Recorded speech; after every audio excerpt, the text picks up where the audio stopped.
The year 2017 has come and gone.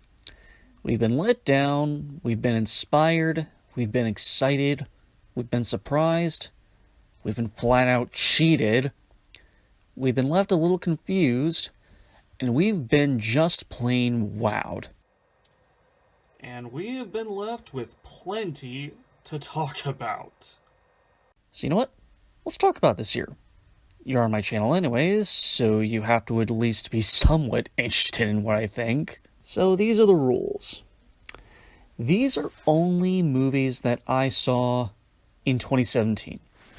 So no Lady Bird, no Shape of Water, no 3 Billboards Outside Ebbing, Missouri, and no other movies that are 2017 releases but aren't being given wide releases until January because Hollywood studios suck. And there were also some movies that I just plain never had a chance to see. I never saw It, I never saw Detroit, I never saw Murder on the Orient Express, I never saw Roman J. Israel, I never saw The Disaster Artist. I have seen The Darkest Hour, but I've seen that in 2018. I've also seen All the Money in the World, again in 2018, and I still haven't seen Molly's Game. Also, this is obviously just my opinion. These are movies that I thought were awesome. If you didn't like any of these, I don't really care.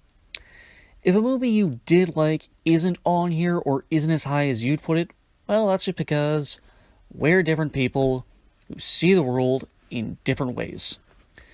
So with all that said, here's my list. Number 10, Logan. This is not a happy movie. It's a movie with plenty of exciting moments, like the moment where Caliban sacrifices himself to save Logan and Laura, and even some heartwarming parts, like where Xavier encourages the farmer's son to stay in school, even if it's frustrating. But ultimately, it's a movie that's pretty bleak. The happy ending for Logan himself is that he gets to die. But even so, it shows Hugh Jackman and Sir Patrick Stewart at their best. Wolverine isn't the warrior given closure at the end of X2. He's an old dog who was bred to fight other dogs, had a nice home for a few years, then his new owners died, and he's mostly alone again. Professor Xavier isn't the paragon of hope we saw in X-Men, X2, Wolverine Origins, Days of Future Past, and Apocalypse. He's an old man who was something great, and is now in the most god-awful excuse for a nursing home, with the most god-awful excuse for a best friend, who's basically just waiting for him to die so that he can die already. Daphne Keene's Laura is the only real ray of hope in this movie. She may be a wild child, but she and the other mutant kids represent a future where you can move past your horrible traumas and do whatever the heck you want, because it's your life, and you're the one with the power to make your own choices. And that last shot really does just kill me. It absolutely kills me. Number 9, Spider-Man Homecoming. I was so ready to hate this movie. The minute I saw Iron Man at the end of that first trailer, I just went, this is going to be Iron Man 5. This is going to be another mediocre, trash MCU movie. So I decided to skip out on it while it was in theaters. And when it came out on Blu-ray, I figured I may as well rent it. So I grabbed it at Redbox, and I changed my tune completely. Tom Holland is not the best Spider-Man yet, but I'd say he's the best at catching that sweet spot. Tobey was a better Peter Parker, but not a better Spider-Man. Andrew was the best Spider-Man, but not a better Peter Parker. Tommy Boy here nails both. But the true star of this show is Michael Keaton as Adrian Toomes, aka the Vulture. Loki who? Steppenwolf what? Hela? Nah, fam. This dude and Ego from Guardians of the Galaxy Volume 2 were the best superhero movie villains of 2017. Keaton is absolutely intimidating and is actually pretty sympathetic. He's basically Walter from Breaking Bad before he broke really bad. Which, now that I think of it, he broke really bad really soon, all things considered. And Ned Leeds, Peter's BFF in this movie. This kid is a true friend.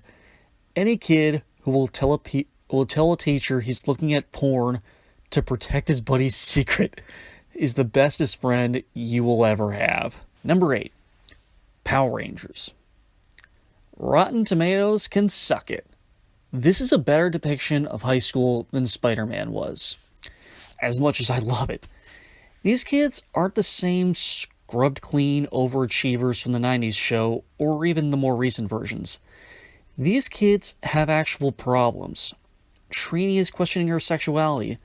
Billy is autistic. Zach's mother has a clinical illness and he's scared to go home because he's afraid that when he does, she might finally be gone. Kimberly kind of screwed herself over, but I think she recognizes that. She knows she did something crappy for it, and she knows she'll never be forgiven for it.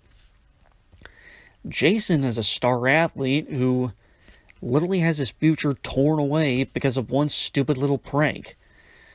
These so-called teenagers with attitude are actual teenagers with attitude. I like that. Number 7. Dunkirk. I mentioned in my Man of Steel review that I'm a longtime fan of Christopher Nolan.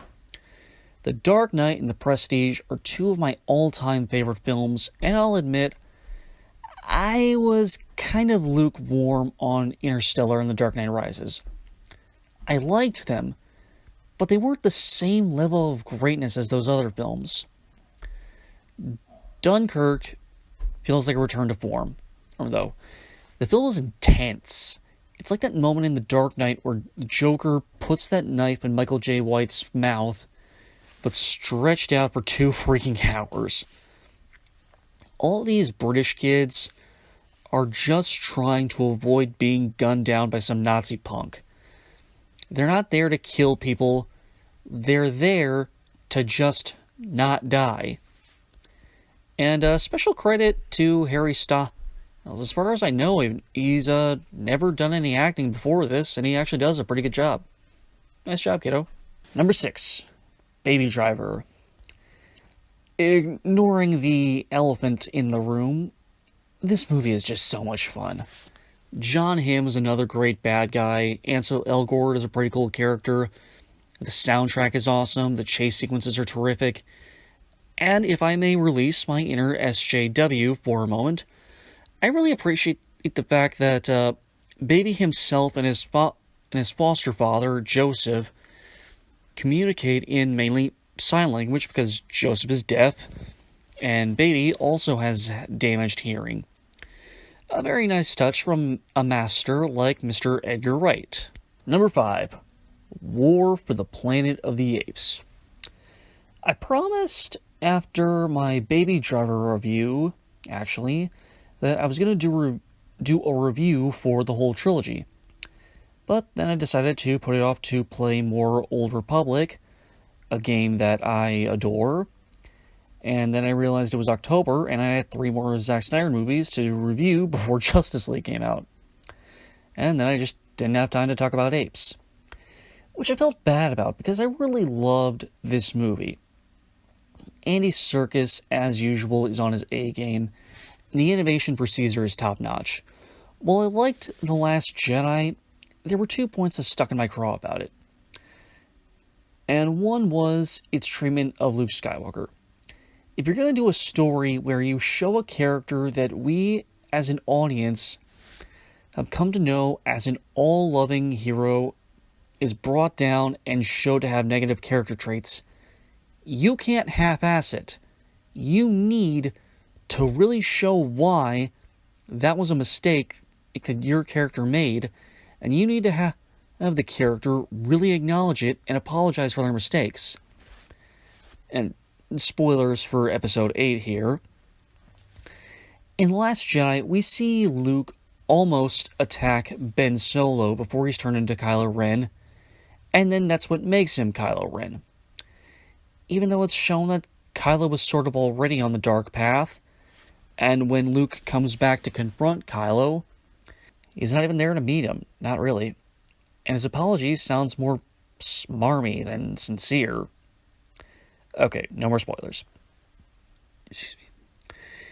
Meanwhile, in War for the Planet of the Apes, Caesar abandons his people to track down the man who murdered his family. And this choice leads to himself and all but 2 of his people being captured and enslaved. And Caesar himself is punished in this story for his actions by being strung up, tortured, and starved. And Caesar admits he brought this on all of them with his actions, even going so far as to compare himself to Koba, the villain of the previous film. And like with Logan, this movie really does just end on a scene that kills me in the best possible way. Number 4, Guardians of the Galaxy Volume 2. I know some friends of mine who do not care for this film, and think it may easily be one of the weakest of the MCU canon. But, in the words of Tony Stark himself, I respectfully disagree. This is one of my top 5 favorite MCU films, and that is largely due to the story of Peter, Ego, and Yondu. It's almost like Man of Steel if Jor-El was Zod, Jonathan Kent was Han Solo in The Force Awakens, only even surlier, and if Clark was a snarky little jerk-off with no powers. Okay, maybe it's not like Man of Steel at all. But the point is, we've seen lots of stories about evil fathers and their children with a surrogate father accompanying them and being the softer, more loving influence. Like with Star Wars and the conflict between Vader and Luke's relationship with Obi-Wan and Yoda. Or Hellboy and the title character's relationship with the being possessing the main villain, Rasputin, and his relationship with his adopted father, Professor Broom. And heck, there's even a bit of that in early Smallville, where Clark believed Jor-El wanted him to conquer the Earth.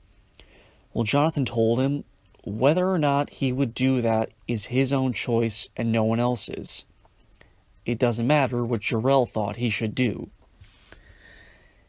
In all of these situations, the adopted father is a wise man, full of knowledge and comfort for the hero. And Yondu is not like that at all.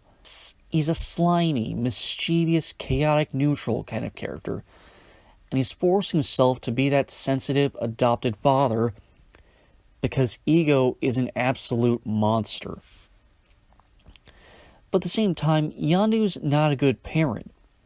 He's constantly threatened to let his crew eat Peter.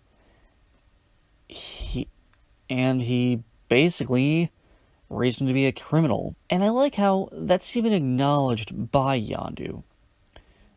He and Peter both know that he was a piece of crap father, and this story was in part about Yondu trying to make up for that. I know I didn't do none of it right, but I'm damn proud that you're my boy. And while this is largely about Peter and his relationship with his 2 father figures, it does have stuff for the rest of the cast to do. I especially love the bit in the middle of the film where we see Drax talking with Mantis about the family he used to have. And Mantis, who has the ability to feel someone else's emotions through touch, puts her hand on his shoulder to see what it is he's feeling, and she breaks down crying while Drax just quietly looks out at the sunset. He's at peace with his loss, but it still hurts like nothing else. There's plenty more than that, but that's just my favorite bit. Number 3, Get Out. You know, I've never really been much of a horror fan. No disrespect, it's just never been my thing. But man, oh man, am I glad that I rented this movie. The scary stuff is actually really freaking scary. The social commentary is actually pretty insightful, and the comedy here, because Jordan Peele, is actually pretty hilarious. The TSA joke at the end really does just kill me. Daniel Kaluuya? I'm sorry? Yeah, I think it's Daniel Kaluuya, I'm sorry. Is an excellent leading man. He plays the likable everyman pretty well. And I love his performance in the end, where he is literally just past the point of caring. These crazy white people literally tried to steal his body, and he's going to give them what they got coming. Allison Williams does a great job of playing the woke white girlfriend until she flips, and when that happens, she's actually kind of scary. Also, how do you not love Lil Rel Howery as Rod the TSA guy? How do you do that? How do you not love him? Number 2, Split. So, I actually didn't want to see this movie. I'd heard it had a really harmful depiction of dissociative identity disorder. And as someone who has high-functioning Asperger's syndrome, I didn't want to support a film that depicted people with mental disorders and illnesses as evil freaks. But a friend of mine wanted to go see it when I asked if he wanted to hang out, and I didn't really feel like arguing with him, and so I saw it. And when I saw it, I actually found that while James McAvoy's character was a monster, it wasn't because of his illness in and of itself. It was because his therapist basically failed to help him live with his illness. She helped foster this idea among some of his identities that he had the ability to be physically superior to others. This entire story could have been avoided if the person in charge of helping the mentally ill had actually helped her damn patient. I can understand why some people would find this film guilty of ableism. I mean, it still does show a man with DID as a monster who kidnaps, murders, and even eats teenage girls. But at the same time, the film was pretty fantastical. The monstrous identity that McAvoy becomes literally has superhuman strength, walks on walls, tanks a shotgun blast, and then heals from it like he's frickin' Wolverine. Anybody who thinks this is an entirely accurate portrayal of DID is definitely an idiot.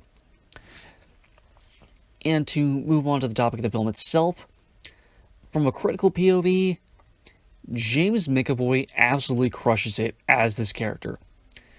The most prominent identities in the film are a British woman, a little boy, and a very strict suburban dad-looking guy. And McAvoy swings between all three brilliantly. There's a scene where the main character of the film is trying to contact someone via a walkie-talkie. And basically, you can see McAvoy transition from the little boy to the British woman by just changing his posture and expression. The main character is played by a young actress named Anya Taylor-Joy, who is now a fellow X-Men alumni thanks to the New Mutants. And she does a really good job of playing off McAvoy's bizarreness. And as we learn about her home life, we see it's heavily implied she's been abused somehow by her uncle. And when she finally gets to leave, she has this look like she'd almost rather be stuck with the crazy person. And before we get to number 1, I'd like to give some honorable mentions. Number 11, Blade Runner 2049. Yeah, this was actually going to be number 10 with Split as number 1, but then I realized there was one other amazing film that I couldn't just leave off my list proper. So, Denis Villeneuve's incredible sci-fi noir piece unfortunately got knocked off. Pretty much all the major players here are fantastic, both in front of and behind the camera. Also, Barkhad Abdi, Where the heck have you been for the last 4 years, man? I don't think you've been into things since Captain Phillips. Why is that? Number 12 and number 13. Atomic Blonde and John Wick Chapter 2. The creators of the first John Wick split up this year to create 2 more incredible action epics. Neither one really reaches the same highs as the first John Wick, but Keanu and Charlize continue to kick some serious ass with style. Between the two, I think I like Atomic Blonde more because of the ending. The end of John Wick Chapter 2's story is just a hook for John Wick Chapter 3, a film that I really do want to see, but I'd rather have a more definite ending. By contrast, Atomic Blonde ends with a really intriguing plot twist that I won't spoil in case you haven't seen the film. Side note, why isn't Charlize Theron a major action star? I mean, seriously, she was awesome in Mad Max. Like, her fight with Tom Hardy inside the first act is one of my favorite action sequences. It's one of my favorite action scenes. Come on, Hollywood, get up off your ass. Number 14, The Shack. I am a Christian who hates Christian films. Why? Because Christian films are rarely about actual Christian themes. They're revenge fantasies for evangelicals, for bitter evangelicals. The Shack, though, is not like that. The Shack is a movie about a man who had faith and then had it ripped away from him when his daughter was kidnapped and murdered, and then had an actual confrontation with God in the form of 3 people. It's a movie that tries to address the question of, if God is all-powerful and if he is all good, then why is there evil in the world? And because it is a Christian film, it does stumble on the answer, in my opinion, but it's an admirable try. Number 15, Wonder Woman. I'd be a pretty crappy DCEU fan if I didn't at least give this movie an honorable mention. This is a movie that I respect more than I actually enjoyed, to be honest, but it's still a really good movie. Gal Gadot and Chris Pine have great chemistry. The score by Rupert Gregson-Williams is fantastic, and it actually uses the Is She With You theme from BVS. Crazy, right, Danny Elfman? Huh, Danny? Isn't that crazy? Isn't that crazy, Danny? Isn't it? Sorry. And David Thewlis as Ares is one of the most underrated superhero movie villains I've ever seen. And kudos to Patty Jenkins for her first movie made for more than $10 million.